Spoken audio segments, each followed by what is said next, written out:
What if your home could buy you another house, and then that house could buy you a third, and so on until you have a steady income stream well into your retirement? It sounds like a bit of a fantasy, right?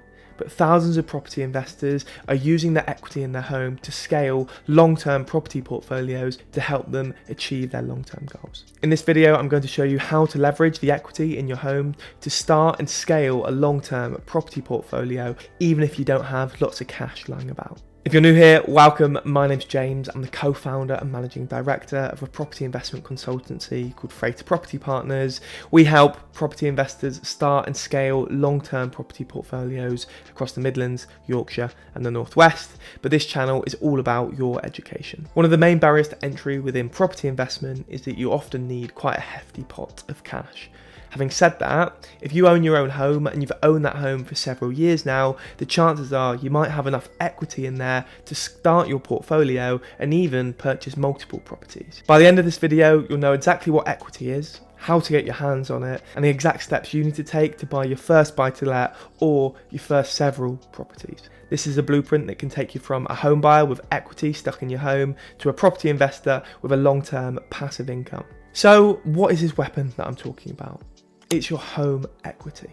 Simply put, it's the value of your property minus your mortgage balance. So it's the amount of your home that you actually own, the deposit plus payments you've made over years and any capital appreciation during the time that you've owned the property. Let's make it easy. If you own a home which is worth £500,000 and you have a £300,000 mortgage on that property, your equity is worth £200,000.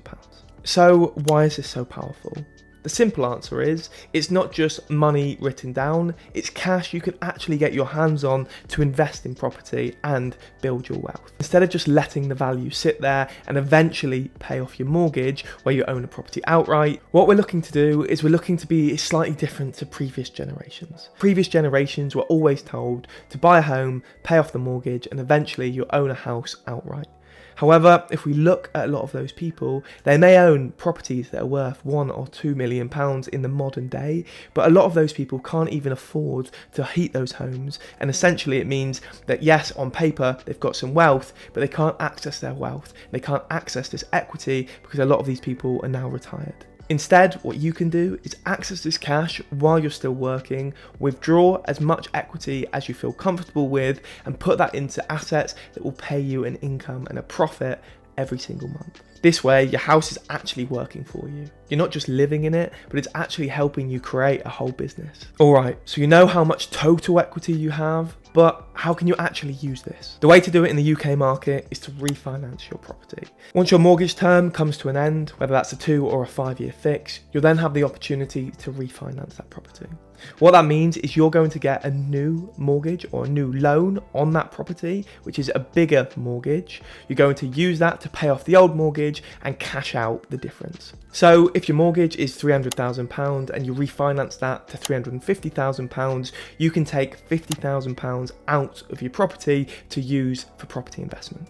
Having said that, if you have the same rate as your mortgage as you did previously, then yes, your mortgage payments are going to increase slightly because you've got a bigger mortgage on the property. The main thing to consider is you are resetting this mortgage clock. You may only be 10 or 20 years away from paying off your mortgage. You're resetting the clock by releasing as much equity as you possibly can do, but you don't have to release all of that equity. You can just take a chunk to utilize that as best way you can. And like I mentioned previously, everyone was always told to buy a house, pay off your mortgage, and eventually own an asset outright. However, that might not actually be the play in the current market. Yes, you want security and you want to live in your own home, completely understand that. But if you have assets that can pay your mortgage and pay you a profit in the long term, then that might actually be a better way to go. Now you know the tools, let's put a plan in place. Step 1, know your numbers. First, you need to see if you're eligible. Get a genuine figure of what your home is currently worth so you can understand how much equity you truly have within your property. From here, you then need to explore what a lender or lenders would be comfortable releasing to you when you come to refinance. This is obviously partly down to how much equity you have in the property, but it will also depend on your affordability. So the lenders will stress test based on your ability to pay that mortgage at higher monthly mortgage costs. Obviously, you can offset the possible increase in your mortgage costs every single month by making the rental profit on the buy-to-let that you purchase. However, you don't want to have to be reliant on that, and lenders will need to make sure that you personally can afford the increase in the cost of your new mortgage. This means that before you even dream about buying your first buy-to-let, you need to speak to a specialist mortgage broker that understands your situation, but also understands investment property. Getting pre-approved allows you to know exactly how much you can release, so how much your budget will be for your next investment property, and how much your costs might change every month, and whether it's actually worthwhile for you or realistic for you in your current situation. Step 2, hunt for the right property. With financing ready to go, the hunt for your first or your next investment property is very much on. It's quite common to use the equity in your home to pay for the down payment on a buy-to-let, so that will be a 25% deposit on the purchase price of the property. But you need to make sure that you're targeting areas that are primed for long-term capital growth. Otherwise, there's no point of releasing this equity, because one property is not going to change your life. Multiple properties that grow in value will give you that opportunity. You need to make sure that there's rental demand in that local area as well, and look for all of the fundamentals that make up an attractive investment location. The goal is simple. Find a property that will cover your mortgage costs on the buy-to-let, any management and maintenance that need to be done on the property, and make you a very small profit each month. That might be £300 or £400 a month in areas primed for long-term capital growth. This is positive cash flow, but the likelihood is you're not going to then use this cash to go off and spend on your daily life. You're probably just going to let this pot build up over time and use it for future investments moving forward. You'll also need to do your research on whether you want to buy this investment property through a limited company or your personal name.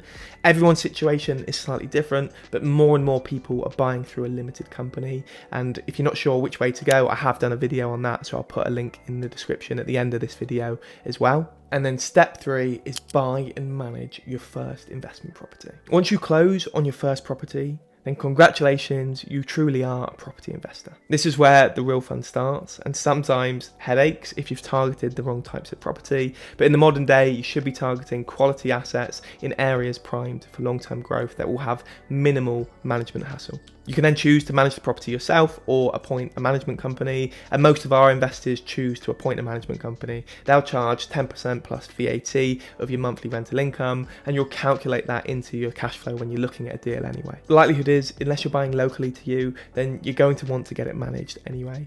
And if you're based in the southeast or the southwest, you're definitely not going to want to buy locally to you, because that won't give you the opportunity to scale the portfolio. So you know how it all works and you know how to do it, but you really need to be aware of all of the risks. As a property investor, you need to always go into opportunities with your eyes wide open, whether that's buying a property or, in this case, refinancing your home. So let's cover the risks and make sure that you're aware of everything you need to be conscious of. The biggest risk to this is obviously that you're borrowing against the roof over your head. If you can't make the payments on your new equity loan, then ultimately you're risking your own home. Make sure that you can afford it, and it's not something to be done lightly. The second risk is the market itself. If the property drops in value, you could be in negative equity. So always give yourself a bit of a buffer if you can do, so you're not ultimately risking yourself. If you're doing this to invest in property, you need to be buying in areas primed for long-term growth, because if the properties don't grow in value or the investment property doesn't grow in value moving forward, it's ultimately not much point. So how do you protect yourself?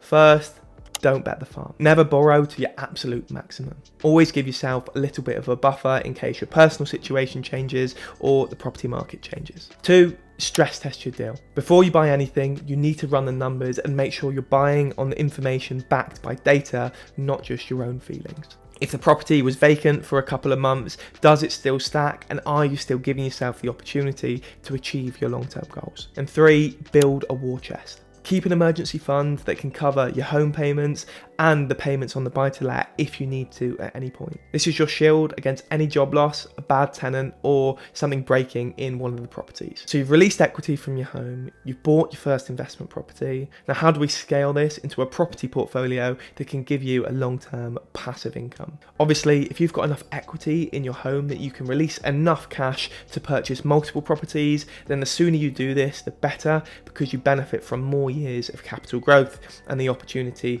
to scale faster. If you only have enough equity to buy one investment property, then don't worry, we can still scale the portfolio. So this is where the magic happens, and it gives you the opportunity to scale from one property to a portfolio. The secret that most informed property investors use is the 5-year refinance cycle. By targeting areas primed for long-term growth and buying at the right value, you give yourself the opportunity to scale your equity in the investment property. By this, you're not just waiting for the property prices to grow, you're actually getting into areas with true growth engines and maximising your opportunity for the property that you've purchased to grow in value over time. After approximately 5 years of capital appreciation in the property that you've purchased, you can then go back to your mortgage broker and look at the opportunity to refinance this investment property. If your property has grown in value as planned, you have the opportunity to release enough equity to have a down payment on a second investment property. This means that you have the opportunity to scale the portfolio without actually having to dig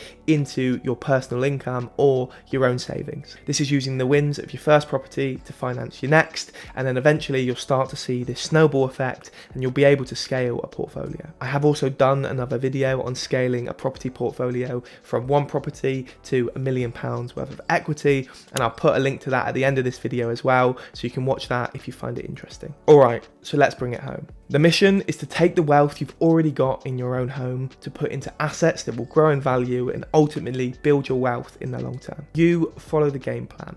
Check your numbers, get approved, hunt for a deal and buy it. And most importantly, you do this all with respecting the risks involved. Turning your home into a property portfolio isn't a fantasy, but it's also not a get-rich-quick scheme. It's a real proven strategy that will help you build long-term wealth without having to use your own cash or your own savings from your day job. It's using one asset to purchase the next, and so on, to create a long-term passive income. And it all starts with this first step, which is understanding the cash that you have locked away in your home. If you're ready to take the step, then I've put a link to our website, Frater Property Partners, in the description, and you can have a free chat with one of the team and discuss implementing this plan. But thanks again for watching, and I'll see you soon.